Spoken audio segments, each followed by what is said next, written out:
Salutations and good morrow everyone, welcome back to another Grounded update video where today I am hopping in and I am talking changes to the start of the game, aka what you should do if you are starting a brand new game. Pretty much first off, right away, now that the Hot and Hazy update's been released, there's only a couple small changes, but it does change around the way that I believe that the beginning of the game should be played ever so slightly.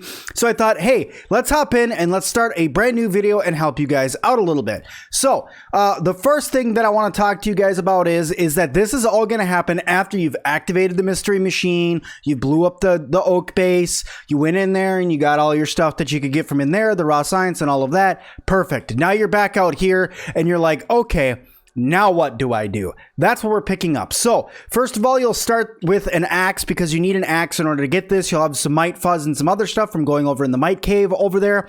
So where do you go from here? And the first thing that we're going to point out is getting Acorn Armor.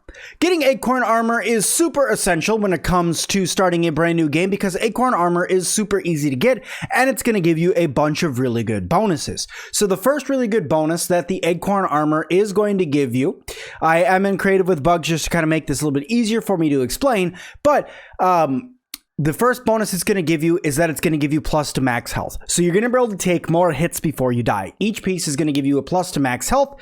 It's got decent defense. It is better than, say, the no defense that comes from Clover Armor. And it's not as hard to make as, say, Ant Armor, because right now, Ant Armor, you're going to need to fight ants in order to get. So I tend to stick with Acorn Armor off the start to get. So what you're going to need is some acorn shells. Nice and easy to get those.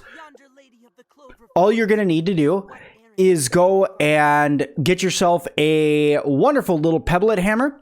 And with these pebblet hammers, this is actually going to come in handy to say to get a pebblet hammer. But with this pebblet hammer, you're going to be able to harvest the acorns. And with being able to harvest the acorns, you'll be able to go through and get all the different things that you're going to need for your acorn armor. Mite fuzz you should already have from going and clearing the mite cave in order to activate the laser. So there's a little bonus to that.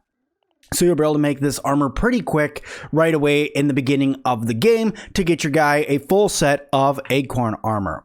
Okay, so the next thing that you're going to want to do after that is go and grab the rotten weapons. Now, I know this doesn't really make a whole lot of sense. You may be asking, Sim, why would I go and get the rotten weapons? Well, first of all, the rotten larva blade, the rotten spear, and the rotten ant club are all good versions of the weapons. They're not full strength, but they're still pretty darn good.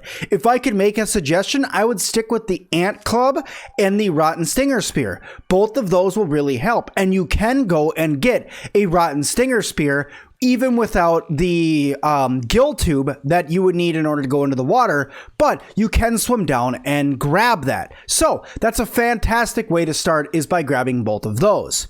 All right, so step 3 is go back to Burgle and get the smithing station. You want a smithing station pretty much right away.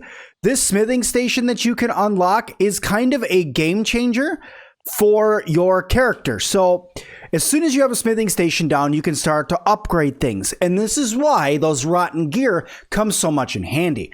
As you know, the rotten stinger spear right now, it does some good damage and it has the critical chance on it, but it breaks super fast.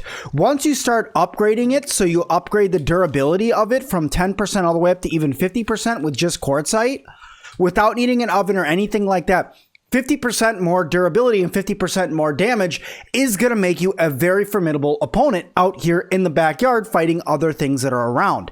And why do I say go get the Rotten Ant Club? Because the Rotten Ant Club will help you take on things like ladybugs, roly-polies, the black ants, all of those things. It'll be a bonus to that if you can get yourself a Rotten Ant Club, or it'll make it so you can just take out some regular ants and go and get the actual ant club. That way you have a more powerful version of it, because the rotten ant club isn't as strong as, say, the standard ant club, but it's still pretty good. But I don't have a picture of it where I could pull it up and show you guys right now, but it is still a pretty darn good weapon that you can go and grab for yourself. But that also goes into why I said crafting yourself a pebblet hammer is going to be super duper helpful in the beginning of the game, because not only are you going to be getting those acorn shells, but you're also going to be able to use it to get quartzite. Now you may be asking, well, Sim, where do I go and get quartzite from? Because I don't want to go into the haze. That's dangerous. Well, there's a couple places. One, the abandoned anthill right in the beginning does have some quartzite that you can grab. Also, right next to Burgle is another great place for you to get some extra quartzite. There's a couple pieces of quartzite right over there, but right down here, there's one here. If you go a little bit further back, there's one more right there. And follow it down a little bit further. There's one there and one there. And then if you jump right over there, there's two over there as well that you can harvest. So there's lots of quartzite right here in the beginning for you not only to build your smithing station, but also to upgrade a couple weapons and really get yourself going. All right, the next thing that I want to point out is a starter base. A starter base is going to be required right away in the beginning of the game. I would suggest a 3x3 that has some really good built out components to it. I have a starter base over there that I've started up for this playthrough. More on that in another video because I went ahead and made a complete starter base video that'll be going up tomorrow on the channel, so you guys keep an eye out for that one. But there is a starter base video, and there you should build yourself a starter base. I suggest a 3x3. You don't really need anything more special than that, but a 3x3 will do you some good in this game. All right, so after you have yourself your Acorn Armor, you have yourself your upgraded rotten weapons because you have the anvil that you went and got, or the smithing station, and you've built yourself a little bit of a starter base. It doesn't need to be exactly what I built because that's going to take some time, but you get yourself a starter base built. The next thing you're going to do is start with the hedge.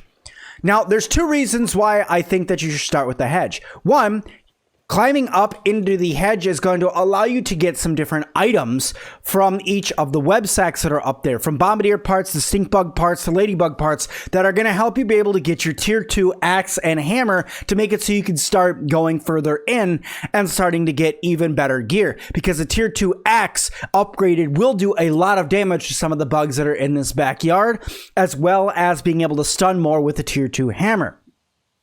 The other reason why I say to go over there is because that's really where the start of the story is. You go over to the hedge, you start with the hedge ascent, and you start over there. It's kind of where Burgle tells you to go after you go and talk to him. So that's why I say you should start with the hedge, and you should start by following all of these tips because they really will help you guys get further in the beginning of the game on mild, medium, or low mode. Any mode, as long as you're following these tips, you should be okay. So go ahead and follow these tips, guys. Make sure you hit that like button for me. Don't forget to leave me a comment down below if you have some other starter tips that you find to be extraordinarily helpful right away in the beginning of the game, and I look forward to giving you guys a walkthrough of this cool base in the next one. So thank you guys all so much. Make sure you guys hit that like button, and as always, I will see all of you guys in the next one.